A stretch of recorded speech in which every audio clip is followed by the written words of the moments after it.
Anthony Slater here with Darnell Mayberry here for the Thunder post-game wrap presented by Bob Moore Ford.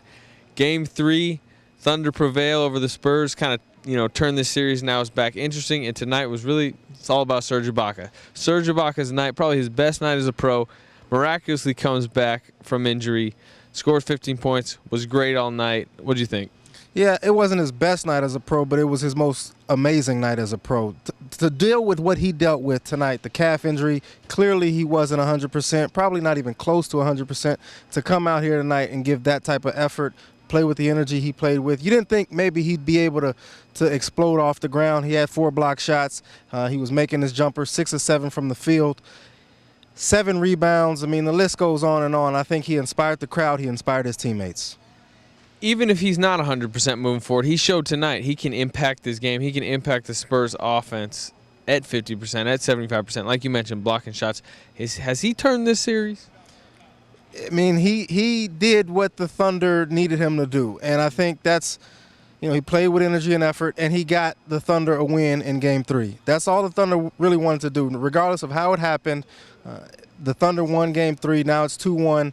If they can get another win in Game 4 on Tuesday night, it's an even series, and then you got to go try to steal one in San Antonio. So I think it might be a little too early to say that he's turned the series because the Spurs, frankly, didn't play that well tonight. They struggled with turnovers. Their defense wasn't on point. Their offense was out of sync with the exception of Manu Ginobili. So I'd say it's too early to say that he turned the series, but the Thunder accomplished what they wanted to accomplish tonight. Because of Ibaka's heroic night, kind of swept under the rug a little bit is another change in the starting lineup. Scott Brooks reinserted Reggie Jackson for the first time to play alongside Russell Westbrook, kind of as a 2-guard, really a 2-point guard lineup.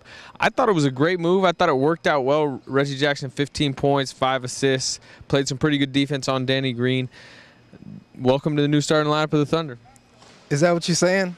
Scott Brooks kind of challenged you after that. You think he's going to stick with that lineup? Because that's been the issue with this team for years. Can you have enough playmaking in that first string, some players who can alleviate some pressure off of Kevin Durant and Russell Westbrook? Kevin talked about it after the game and said he noticed the difference. It's just a matter of whether Scott Brooks is going to stick to that. Not just for Game 4. I think we know that he'll stick to it for Game 4. But going forward, is that something that he'll stick to? I think for the rest of the playoffs, whether that's this round or whether they can, somehow get to the finals, I think you got to at this point. And I think you said he was kind of sniping at me, and he was, but it was, I asked him, you've changed it before, bro. Are you going to change it again? He said, what do you think? But I think it was like, what do you think? You saw what happened out there. Right. I don't see how he can go away from it, especially because of the struggles of Thabo Sefolosha.